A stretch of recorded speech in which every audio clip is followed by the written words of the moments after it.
Marvelous! Look! Now, I think at this point we all know there is some assembly required to get him to planet mode, so why don't I take care of that, and I'll catch you on the flip side.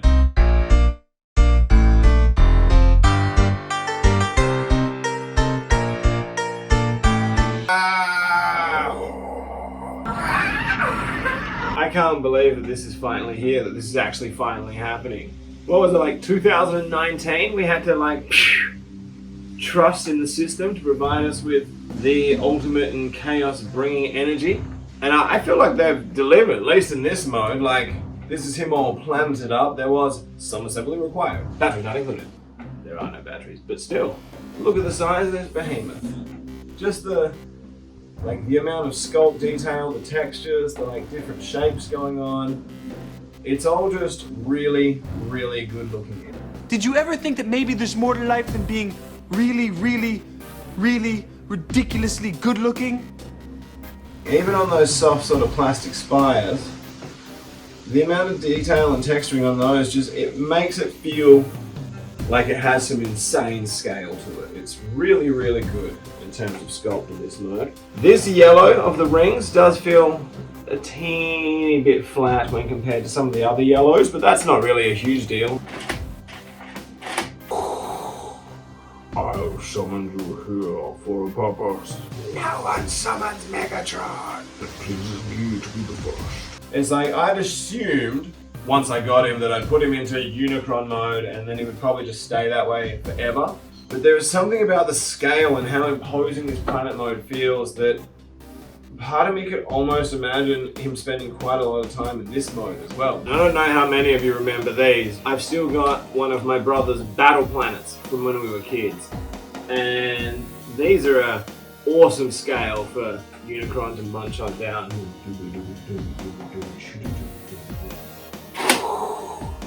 No!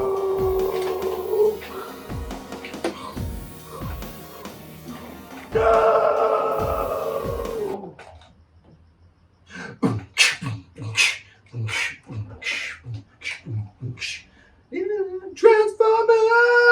Here he is alongside the, well, not the original. Yeah, actually it is. The first kind of proper UNICRON figure that we ever really got from Transformers Armada. Except, this is obviously the Transformers Energon version. With Alpha Q! From the front, it looks awesome. And to be honest, that's kind of all you really need. Be like one of UNICRON's moons. That's kind of dope.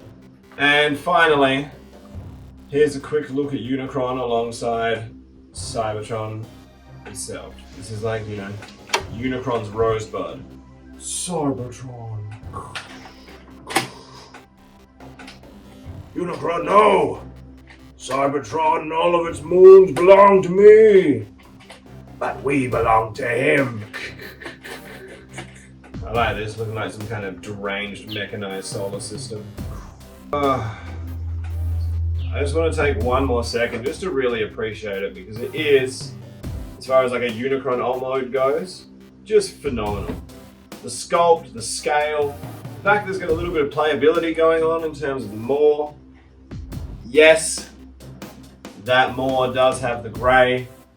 There is an argument that having the yellow on grey doesn't give it a little bit more of an anus-like quality. I really would have thought, given that you had to pre-order it to get it, and the price point that it came in at, that they probably wouldn't have done little last-minute running changes like the Maw. But what are you going to do? It's still phenomenal. Jealous. Alright, so just before we get into the transformation, right, his head comes packaged separately, and I imagine you put it on at some point. I'm fairly certain the head can actually transform with it into this mode. But just before we get into that, I do want to point out, right, here's UNICRON's head, which does look great. But here's Fort Max's head for a size comparison. That's arguably, Fort Max has a bigger head than UNICRON. So I'm just hoping when they're all posed out together that UNICRON doesn't have like a pinhead feel that makes him not, like obviously he doesn't scale with everyone, but you still want him to look like he could throw down with everyone else. So let's see, shall we? Given the fact that this is undoubtedly going to be quite a hectic transformation, and I don't want this video to go for a million years, I'm going to use, the Speed Force and get this done Barry Allen style. Like the Flash. So, bear with me while I use this thick-ass book to get to transforming.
Might look complete, we're still not quite there.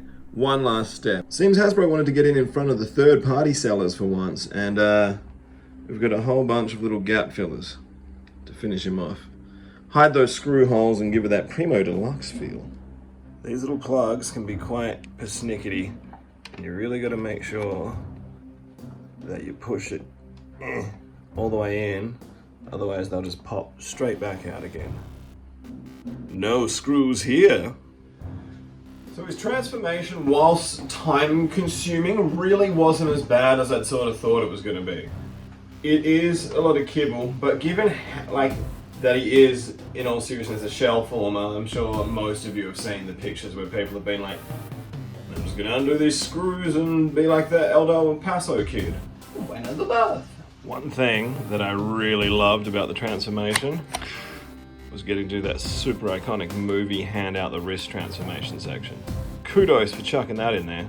Also, whilst transforming it, while I was folding away all this shell business, I was just like, there is no way that this isn't going to feel like super intrusive and floppy and loose, but I gotta say, once it's all tabbed together, it fits pretty tightly. I find that because UNICRON himself strikes such a commanding figure, and all of your attention is drawn to that massive wingspan and that super awesome head sculpt, you find you really don't dwell on that leg kibble. It doesn't really hinder any of his quite impressive articulation. He is in actuality quite a bendy boy, and this stand has no real issues holding him up for whatever hokey pokey business you're into. The head articulation is kind of interesting. He can go about this far to the left and right before his chin gets in the way of his own head. And then he's got a fairly decent tilt back. It kind of isn't super well posed from there. It does catch sometimes. I really would have liked it if he, like Scorponok, had that extra kind of joint in the throat so that he could like look down on people. He does have jaw articulation, even though he doesn't move his mouth to talk. And you can open it and he's got the spring-loaded bottom teeth so that he can get some real like room for when he wants to eat Galvatron. It is worth noting, originally these bottom teeth were going to be painted silver. Now they're not. It's not the end of the world, but it would have undeniably made him a little bit cooler. Now, for a final point of articulation on old Kron, he can move his eyes. I don't know if you can see it happening inside his head there, but there's a dial on the back of his head, and his eyes move. Yeah, I know, I'm surprised too. You can't really see it at all.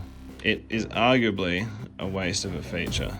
You can almost see something happening there, I suppose. Given the price point, and that this is the first time they've done like a HasLab Transformers product, I kind of just would have thought maybe, just maybe, they might have gone all out and put in some electronics. You know, if inside the maw a light shone, and if his eyes could glow, that's enough by way of electronics. Or it'd be cool if there was a button, and when you press it, you got a few Orson Welles kind of catchphrases from the film, but I can imagine that that probably would have been quite the licensing nightmare. He is well articulated and quite sturdy. These arms ratchet out at the shoulders to almost be able to do a cool 90 degrees from the shoulder up. I will say on mine, one shoulder sits amazingly and the ratchets are holding it perfectly. The other shoulder, not so much. He has less trouble when it's just one or two clicks out, which is fortuitous because that's kind of where you're going to want him most of the time, aren't you? These arms can ratchet forward and back. You could probably go the full 180, but that action is a lot of pressure and I am conscious of wearing him out. The other cool thing about these shoulders is the wings can move separately so that no matter where you've got his arms, his wings are still throwing that wingy silhouette that you're chasing. Then on top of that, you have a swivel at the top of the bicep just below the shoulder. You get about a 90 out of like a nice subtly ratcheted elbow, which is pretty great. The hands, you have wrist rotation with his hands, and then each one of these fingers is on actual human finger joints, which is cool, and a ball jointed thumb with a thumb bend in the middle. It is a little bit of a shame that we don't have ball joints at the base of each finger so you can get some finger splay going on, but it is not a perfect world that we live in, and it's pretty cool that he's not just got the kind of, you know, little kid wave hands going on. The lower body is also quite articulated, which was impressive given that with the size you could understand being tempted to kind of lock a lot of this off to a degree just to help with stability and posability. So, firstly, he does have waist swivel. These hip panels are like skirt panels, so he can get his leg almost straight out in front of him and get almost 90 out of that leg before it starts hitting kibble. He also has thigh swivel, ankle tilt, and these toes are mounted separately as well. So surprisingly, they can kind of hold the weight if you need them to, so that he can actually strike some fairly intimidating and dynamic poses. This sculpt is just unbelievable. The amount of line work and sculpt detail in here is just phenomenal. There is just so much visual intrigue to this figure.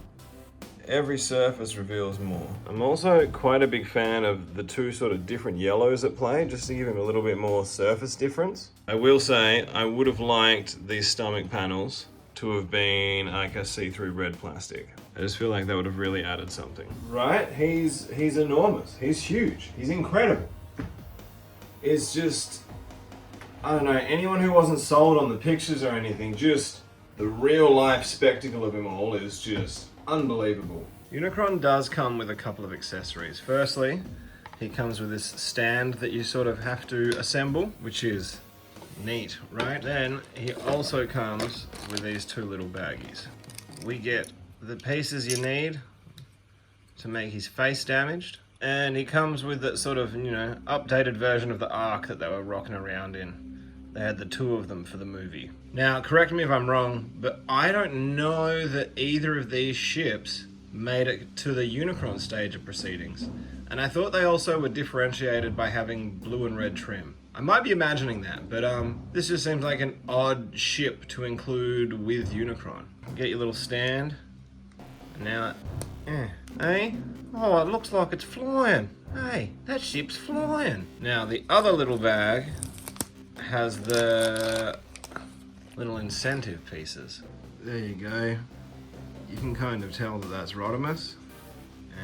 And, oh God, where'd he go? Where's Galvatron? Did a breeze come in? Oh, there he is. And that, I suppose, is Galvatron. The little bases they have for their feet mean that you can put them on the stand as well. If you picked up that Centurion drone pack, then you can also, if you really want to, take the tiny Optimus Prime that came with that and put it on your little display. I don't know why you would, because he wasn't actually there. He wasn't there for any of it.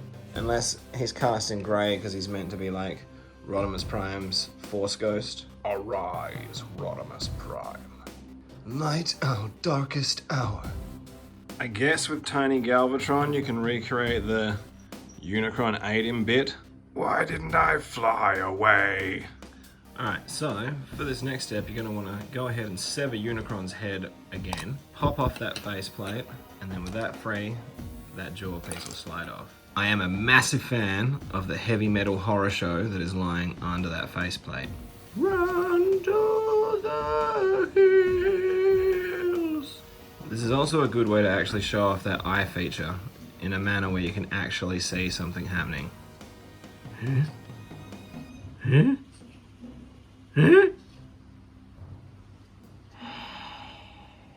From there you can just go ahead and grab the damaged chin, put that in place, which also has, instead of the goatee, the split chin. Take that damaged faceplate and put it in just where the other one was, which looks fantastic. That's a pretty good match really for the sort of damage that you saw him have by the end of the film. And then under what was already some incredible surface detail, we have some even more intricate surface detail. And now apparently you've got a really cool little miniature version of the whole Unicron's head debacle. If you really want to, you can go ahead and chuck that damaged head on top of the body to make it seem like, you know, how Unicron was faring by the end of the battle. But when the rest of his body doesn't really reflect it, it just looks like he's got a real rough head. So I'm sure I can't be the only one who found some of the accessories that he came with a little potentially underwhelming and a little bit odd as well. Like, surely, if anything, it should have come with Galvatron's ship that Unicron created and gave to him, because if you had it in planet mode, having that ship with Galvatron, Scourge, and Cyclonus would kind of make sense. Or, if you want to get all like final battle-y with it, where you've got his like messed up face, I definitely would have given him like the Junkion ship that he could hold in his hand like he was crushing it, seeing as that's something he actually did in the movie. Just a thought. Same as like, a little more unlikely, but I think it would have been really, really fun if there'd been a port somewhere on his butt so that you could have like the Grimlock kick butt kind of scene and just have like a little spruce worth of like Dinobots just hovering near his butt. So before anyone asks, yes, I did go and find 4 Cyber Planet keys. And I do have the Omega Lock. So that means I was able to use the power of the Omega Lock to awaken Primus in our hour of need against the evil Unicron.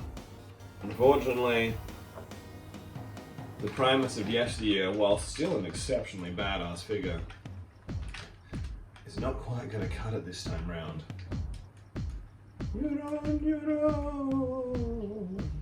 By way of comparison, I've also been dying to see how he stacks up against the other Titan figures. Well, I guess he's above Titan. God class? Yeah, God class. Dark Chaos God class. But let's see how he stacks up with the other Titans. You're gonna have to indulge me on this one. Scorponok, Triptychon, Fortress Maximus, Metroplex, Mega Supreme, Predaking, Devastator. No question that he towers over his competition. I have a few other little Unicron-y tidbits. I have this Unicron from McDonald's. It's not very good. I've got this version. I think this was Cybertron. Yeah, some planet keyhole. I quite like this. I don't think he showed up in the show in this sort of form. I like the idea of Unicron being so weakened from the Unicron trilogy that he had to kind of distill his essence into a much smaller fighting force until he could regain his former glory. And then I've always loved what Transformers Prime did with Unicron, making him in the center of the earth and having that whole "Roar, I am the mountains." I did manage to get this box set where you got that cool shiny Unicron. It kind of turns into a ship, slash the face, and then it can be that really cumbersome sort of like Super Sentai Gigazord armor. So in getting ready for this video, and for some of the comparisons I wanted to do and stuff, obviously I went and busted out my old Energon Unicron, the black variant, because it's the first kind of official proper Unicron that we got. Now this is the new one, so that makes sense as a comparison. Here he is. Daddy! Right, this is a big jump ahead in terms of everything. Even like, this guy's wings, I always found this to be some absolutely maddening kibble. How do you solve a problem like that kibble? But like, it just made me remember how thoroughly badass this figure is. Like, he's got his blinking hand of like doom. His eyes still go, can you believe that? He's got like the crazy missile in his chest. When you flip this down, you can put a Minicon in there. You can get his shins open, chuck some Minicons in there if you wanted to. Then there's the Minicon action of also shooting all these missiles, which I've still got. Boom, got him. It just got me thinking about this figure and its value for money. So whilst I have no regrets about buying it, and I would have had some incredible FOMO if I'd missed out on one, and I think it's just a pretty big moment kind of in the Transformers sort of fandom. It's a real big proof of concept. You can do these kind of massive crowdsource things, and us Transformer fans will buy them. At least some did. But I do just feel a little bit like, given the fact it costs more than double a regular Titan figure, it really probably needed to do a little bit more. Like, the swapping faceplating's cool, and the eyes are cool and all, but given that he shoots, cool laser beams from his eyeballs, it would have been nice just to have a button with some electronics to give his eyes a glow. Like, at this price point, I don't know that that's necessarily asking too much. Similarly, because he is a shell former, all of these bits, well, not all of them, there's probably a lot of structure there because he is heavy as, but a lot of these bits are just hollow. So given that so much of the film actually takes place in his gizzards, as they're all like falling, crumbling through, Daniel! So I think it would have been really nice if you could have, opened up some chest panels, maybe a stomach, maybe one thigh, somewhere in the shin, just to be able to get a better look at some of those points of action. And then I can't imagine it was a huge cost to Hasbro to produce the tiny Rodimus and Galvatron. So it would have been really cool if, like, I don't know, you open the chest and there's like some of the bars that they fall on and the two pathways or something like that. Even if it was just some shelves and they were just stickers with some slight molding for most of it, just simple stuff. Or if that stomach opened and then you could see the smelting pits and there was like a decal at the back for, Spike and, who was it, Cliff Jumper, Bumblebee? Was Jazz there? I don't know. Those dudes who didn't get the treatment. Even if it was just through the torso that we got to see just in some panels, even just decals of some classic movie scenes, I think that would have been another element that could have gone a long way to adding a sense of value for money with this guy. Just saying, right? Because then you could have had little like Springer, everyone, crumbling, running through, trying to give it a little bit of a Mighty Max vibe. Because if not, surely they could have found some ways to make some of this business and the business on his back collapse inside him a little bit more. You know, he is huge and there is a huge amount of mass there, and he probably does weigh like double the Titan class figure. You know, I wouldn't say necessarily that I'm underwhelmed by him, because that seems way too harsh, because I'm so glad that I have him and he just looks phenomenal. Like, he's the biggest ever. It's so imposing. But whilst not underwhelmed, I'm probably whelmed. And for that kind of chunk of cheese, I'd like to be overwhelmed. And I think that's fairly reasonable. Does